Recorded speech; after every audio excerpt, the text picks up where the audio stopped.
बसव जयंतीपूर्वी महात्मा बसवेश्वरांचा पुतळा उभारा, बसव भक्तांचे शनिवारी लाक्षणिक उपोषण। बसवेश्वर सर्कल, कोंतम चौक येथील जगज्योती महात्मा बसवेश्वर यांचा अश्वारूढ पुतळा 19 एप्रिलच्या बसव जयंतीपूर्वी उभारण्यात यावा, या मागणीसाठी बसव भक्त शनिवारी लाक्षणिक उपोषण करणार आहेत।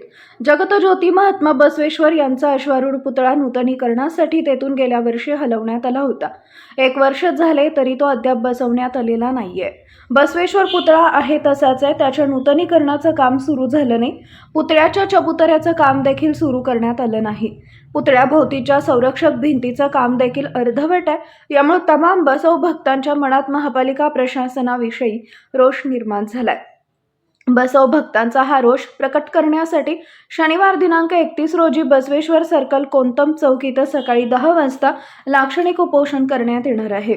या लाक्षणिक उपोषणात महाराष्ट्र वीरशैव सभा, अखिल भारतीय लिंगायत महासभा, महात्मा बसवेश्वर जन्मोत्सव महामंडळ, महात्मा बसवेश्वर प्रतिष्ठान जुळे सोलापूर, शंकरलिंग महिला मंडळ, अक्कन बळग महिला मंडळ, बसव केंद्र, श्रीमद वीरशैव महाजन सभा, सिद्ध संघ प्रतिष्ठान, वीरशैव ज्येष्ठ नागरिक संघ, बसव सेंटर, वीरशैव लिंगायत प्रतिष्ठान, वीरशैव सेवा संघ, बसवेश्वर सर्कल मित्र परिवार, बसव ब्रिगेड, वीरशैव विजन या संघटना सहभागी होणार आहेत।